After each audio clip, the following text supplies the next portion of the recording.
Back again with a cider and food pairing. In this video, we are taking a little bit of a detour and going to Spain.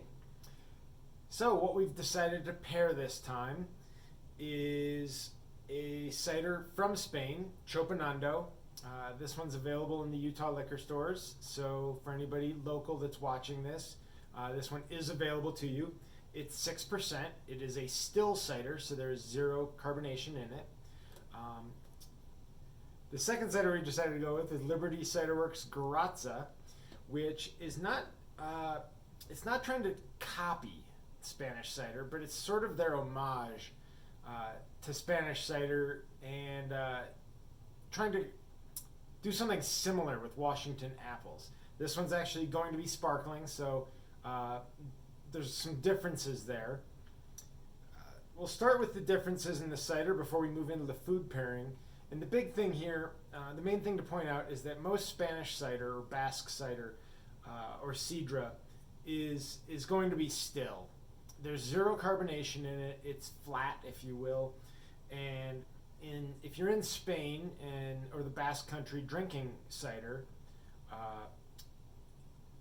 they'll probably long pour it for you. They hold the bottle as far above their head as they can, hold the glass as low as they can, and they pour a stream into the glass.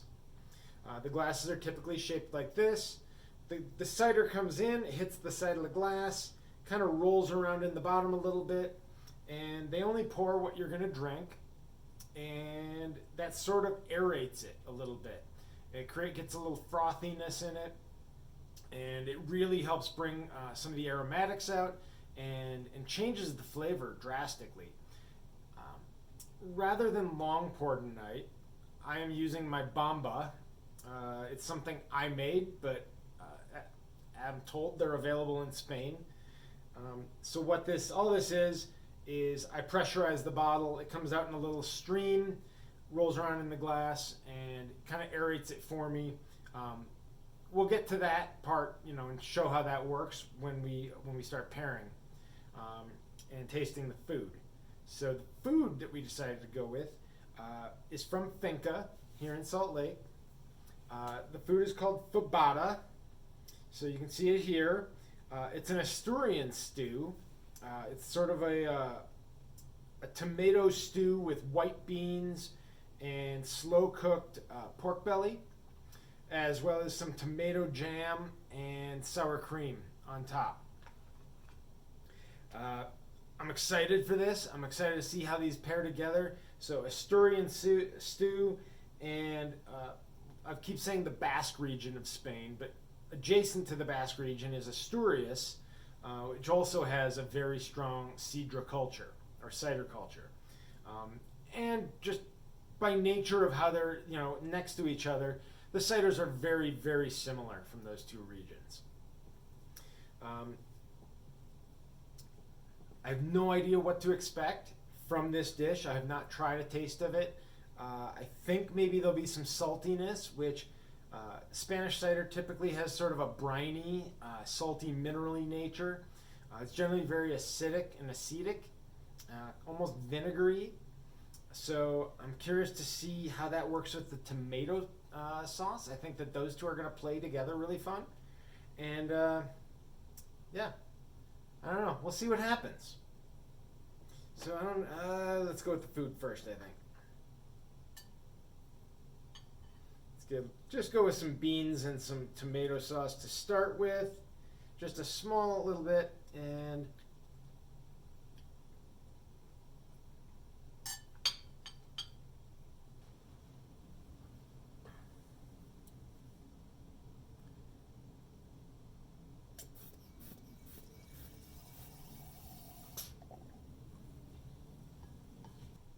tell you what, I've had Spanish cider, and I don't know if I've ever really understood the cuisine from that part of the world, but I'm starting to get it a little bit now. This Spanish ciders are very, very distinct. Once you've had one, when you try another one, you'll know, and it's funny how well they work together. And I committed a cardinal sin here. I left some in the glass, uh, which is a thing in Spain. Um, at this point, they would consider this cider to be dead because it's no longer aerated, it's no longer frothy, it's lost that liveliness that turbulence gives to it. Um, I'm gonna drink it anyway because I don't have a dump bucket nearby. So, so it goes, I guess.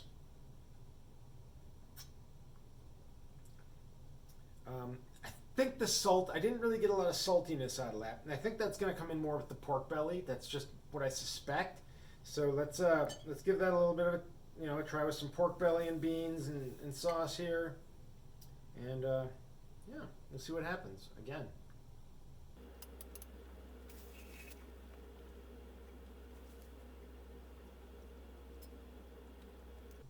Okay. Yeah. They're working together, and I don't know if it's I don't know if they're complementing each other the same way I thought they might. But the flavors are really I think maybe we're going for a complete out of the four C's on this.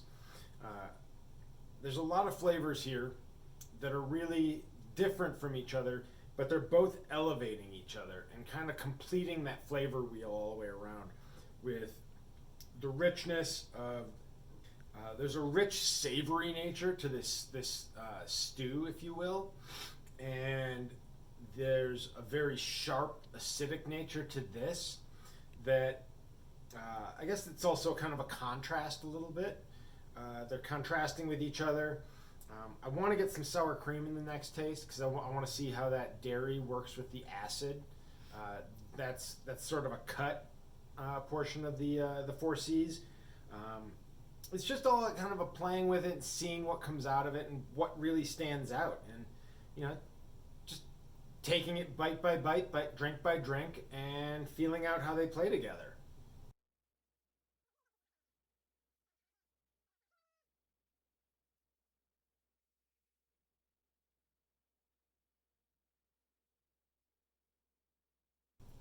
Maybe it's just that I was looking for it, and that's why I found it. But I could taste the sour cream, I could feel that texture of it, and as soon as I drank that cider, uh, it was different than the two bites prior to that. Um, it really rounded things out. I had that smoothness, the acidity in this, the acetic nature. It definitely mellowed out even more so when I had that sour cream there. So uh, I think these. I mean, if you have the ability to get these two, try them together. I'm betting that this, the Txopinando poured by itself without really aerating it too much, um, it'd probably be okay, and it would probably pair just fine. Don't worry about that and having to, have a bomba or long pour or anything like that. If you want to try long pouring it, by all means, have at it. We'll probably post a link somewhere to some videos of long pouring so that you have an idea of what that entails. But I think it's time to move on to a Liberty and see, how what the differences are and how this plays with it. So we get the bottle opener here. Like I said, the Liberty is going to be it's already carbonated, which makes a huge difference when you're talking about the flavor profiles that are in a Spanish style cider. I mean, look at the bubbles in that thing. It's just really fizzing up. I'm not worried with this one about taking the whole thing down with each bite. But let's go through it all kind of in the same order. We'll do just some beans and sauce, and then we'll do add some pork belly, and then we'll add some sour cream.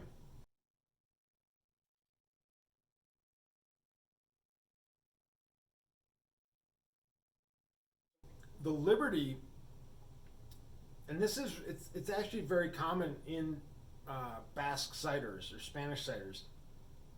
There's very frequently kind of a farmhouse, barnyardy nature to them in the aroma that I wouldn't say it exactly tastes like a barnyard, but it comes through in the aroma and has a sort of funkiness in the flavor that comes through.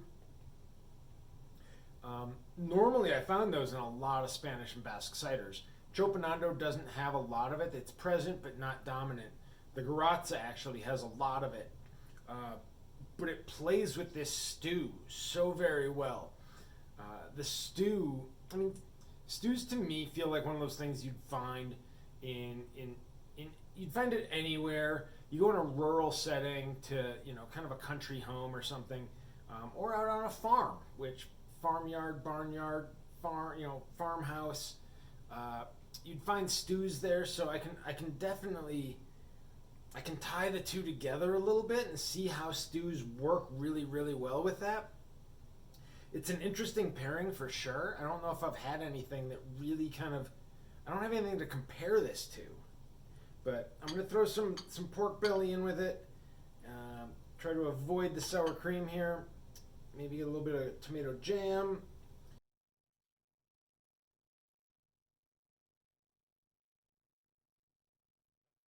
The pork belly is definitely a nice addition with the Garratza. Um, the Garratza, oh excuse me, there's that barnyardy funky flavor that's there. Really, kind of it diminishes the tomato flavor that's there. They kind of contrast each other and cancel each other out almost. And that out of all of the bites I've taken so far, and I mean that's what the third bite now with pork belly. That's the most I've actually tasted the pork belly itself, and it's really shown through. So I really like how that's playing with this. Um, I think the only thing left to do is try this with a little bit of sour cream and see how that plays out. I'm gonna find some pork belly in here. That looks like a piece. Oh, this is gonna be a big bite. I'm sorry. You're gonna get a big fast forward here. I'm sorry. I'm sorry for that.